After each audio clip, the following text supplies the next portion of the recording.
to stopthecfpa.com. The #1 cable news show for 9 years and counting. The O'Reilly Factor. Thanks for staying with us. I'm Laura Ingram, in for Bill O'Reilly. And in the Unresolved Problem segment tonight, a new Justice Department study shows that illegal drugs are easier than ever to get into this country, thanks to violent Mexican drug cartels.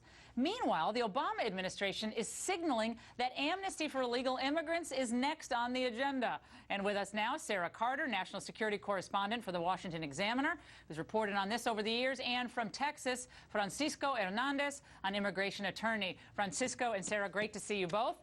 Sarah, let's start with you. How bad is this situation on the border right now? Because I've been reading reports for years that it's bad. We have decapitations, we have kidnappings on the rise. But how bad is it?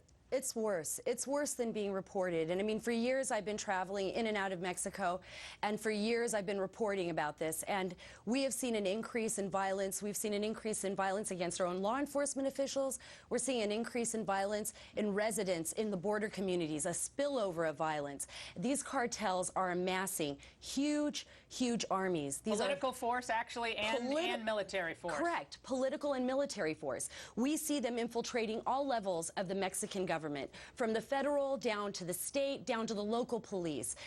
President Calderon, he has been trying very hard, really but it's just, yeah, he really has. But he's this one of the better ones we've had in there. You know, I think so, but it's just not enough, because the problem was ignored for so long, that it was like an elephant that was walking around in a room and no one wanted to pay attention to it until now. Until now, when we see the violence. I mean, how many people in Juarez have been killed this year? Over 500, and we see thousands of people dying. We have the economic cost, Francisco, of this, upwards of, I think the last figure was $215 billion annually to the United States when you look at the whole impact of this. And my question to you, Francisco, and you and I have gone around on this issue for years now, illegal immigration. Is this a good time for the president to be trying to ram through another unpopular idea, especially with this violence on the border issue that seems to be rising, not getting better?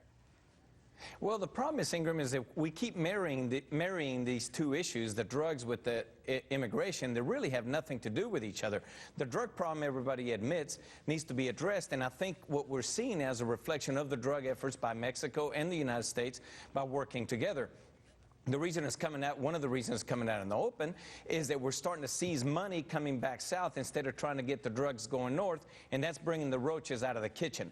On the other hand, the immigration issue is people who are just really wanting to come and work for jobs that exist. So if we you don't think there are criminals that live here and are here illegally, Francisco? You don't. I mean, you know what the population of the jails in California alone, the percentage of illegal immigrants who are felons, who have committed violent crime, drug crime, and so forth, is out of control.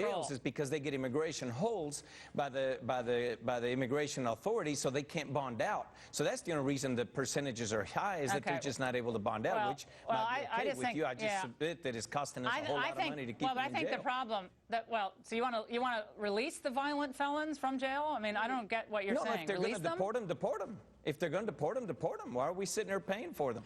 Well, we deport them and they end up coming back here. That's one of the problems. But Sarah, I want to go back to you, because I see what's about to happen here is that the president has got a little wind at his back with this health care reform, and he is, with those marchers that came, they get a couple 100,000 people came to Washington on Sunday. They're going to try to push something through. They're going to try. They're going to try to push something through. And look, the border is a serious national security issue. Francisco, I'm going to have to disagree with you on some of what you've said. I spent time down at the border in the tunnels with some of the people running across the border illegally. Most of them were criminals, admitted criminals to me. They had been sent back to Mexico and they were waiting to come back again. And we don't even have somebody confirmed yet to head Customs and Border Protection. It's like a battle without a general. So, and now we're going to pass. Disagreeing with me. You're not disagreeing with me because you're not going to give a legal residency to somebody who has a criminal record. So we're not talking about giving any kind of amnesty or residency or any kind of They violated our laws by coming into this country illegally. I mean, you keep blowing that off. They violated our immigration laws. The first decision they made to come into the United States was violating our laws. Didn't respect our laws. Frankly, didn't care about our laws, Francisco. That's a fact. You might not want it, but that's a fact. Their family. Illegal immigration. Well, guess what? We have to feed our families, too, in the United States. Exactly. We actually need our jobs. We actually need our labor, our wages. But you can't blame them for wanting a piece of the American pie.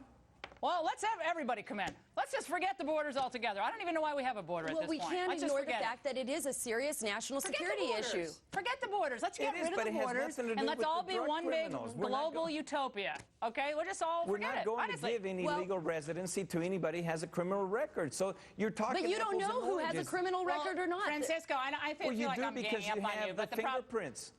You absolutely well, do. here's the problem is, remember the last time around, there was going to be a permission slip for gang members. Remember that was part of the immigration deal? I'll never forget that. It was crazy. That was never in there. That was one of them, but we appreciate it. Sarah and Francisco, great to see you. Next, Michelle Obama honored by Nickelodeon. So is that kid-friendly network trending to the left? We're going to have a report when we come back.